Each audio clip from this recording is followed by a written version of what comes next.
അഭിപ്രായത്തില് ഈ സംസ്ഥാനത്തൊരു മന്ത്രി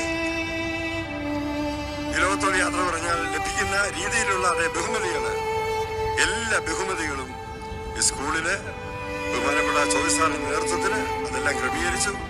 വളരെ അനുഗ്രഹപ്രദമായി. ഒരു പക്ഷേ ഇത്രയും വലിയ ഒരു ആദരവോടുകൂടി ഒരു ശവസംസ്കാരം എന്റെ പൗരോഹിത്യ ജീവിതത്തിൽ ഞാൻ കണ്ടിട്ടില്ല. വിശ്വസ്തമായിട്ട് ചെയ്തതിന്റെ ഒരു വലിയ ബാക്കിപത്രമാണ്. ഒരുപാട് ആദരവുകൾ സമർപ്പിക്കുന്നു. പ്രത്യേകിച്ചും 2000-2002 ബാച്ചിന്റെ എല്ലാവിധമായ അനുശോചനവും ബന്ധുമിത്രാദികളെ ഈ സമയത്ത് അറിയിക്കുന്നു. ദൈവം അനുഗ്രഹിക്കട്ടെ.